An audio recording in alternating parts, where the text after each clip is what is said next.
Olá pessoal, tudo bem? Meu nome é Gregory Moura, sou procurador federal, mestre e doutor em Direito, autor de alguns livros jurídicos, articulista e palestrante.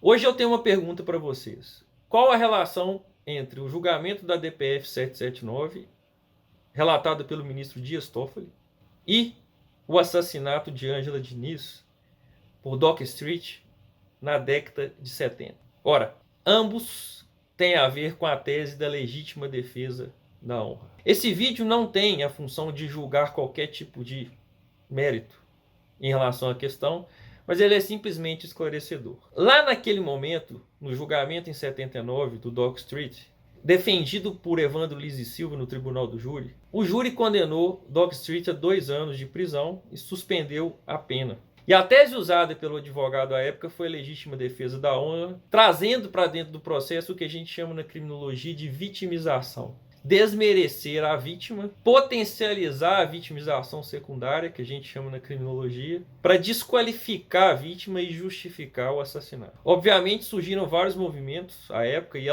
ele foi julgado novamente em 81 e condenado a 15 anos de reclusão. Naquela época o slogan muito famoso, "Quem ama não mata", gerou uma comoção nacional pela condenação de Dock Street. Já a DPF 779, ajuizada pelo PDT, ela pede uma interpretação conforme dos artigos 23, inciso 2, 25 caput e parágrafo único do Código Penal. Para quê? Para afastar a tese da legítima defesa da honra, fixar entendimento acerca da soberania dos vereditos e trabalhar a questão da quesitação do artigo 483, inciso 3, parágrafo 2º do Código de Processo Penal, alegando que isso ofende os artigos 1º caput, inciso 1, 3º, 4º, parágrafo 5º caput e o seu inciso 54 da Constituição Federal. Ou seja, o que se pede nessa DPF é adequar a soberania dos vereditos aos direitos fundamentais, bem como afastar a tese da legítima defesa. Ora, é importante lembrar que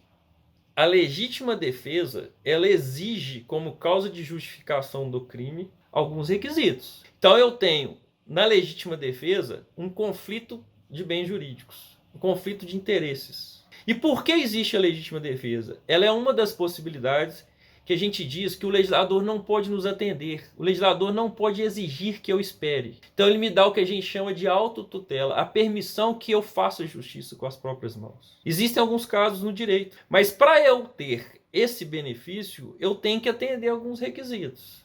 E quais são eles? Primeiro, eu tenho que estar em autotutela, ou seja, eu não posso esperar a lei ou o judiciário ou alguém que seja, ou alguma autoridade para me defender naquele momento. Segundo, eu tenho que estar repelindo uma agressão injusta. Terceiro, eu tenho que agir com moderação. Quarto, eu tenho que utilizar os meios necessários e suficientes para repelir aquela agressão. Quinto, tem que ser atual ou iminente. Fatos passados ou futuros não geram legítima defesa. Eu tenho que fazer isso para defender o quê?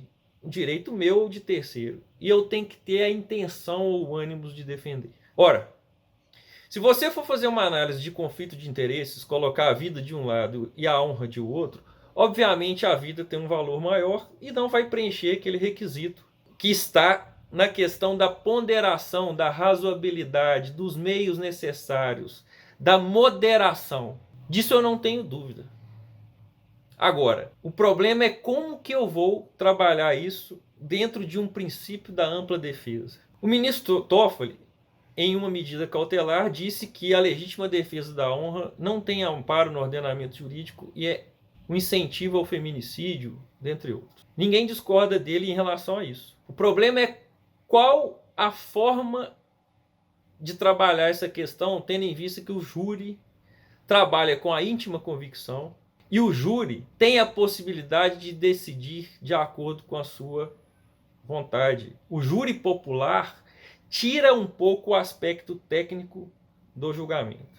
E aí eu pergunto para vocês, é correto uma decisão judicial limitar a ampla defesa a partir de uma decisão judicial? Ou caberia aos jurados serem esclarecidos de que um caso desse não é legítima defesa? Então o questionamento que fica em relação à questão da soberania dos vereditos, do julgamento por íntima convicção, do julgamento por pares, é possível o Supremo Tribunal Federal cortar uma tese de defesa, ainda que ela seja incorreta ou não seja tecnicamente jurídica, sendo que os julgamentos do júri possuem argumentos extrajurídicos? Essa é a primeira questão que a gente tem que fazer. E a segunda questão que a gente tem que fazer é, tecnicamente falando, isso não é legítima defesa.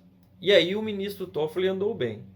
Então a discussão em relação à legítima defesa da honra, ela é importante de se ter em virtude do elevado número de feminicídios que vem acontecendo no Brasil e dessa questão moralista que vem para dentro do direito. Disso eu não tenho dúvida.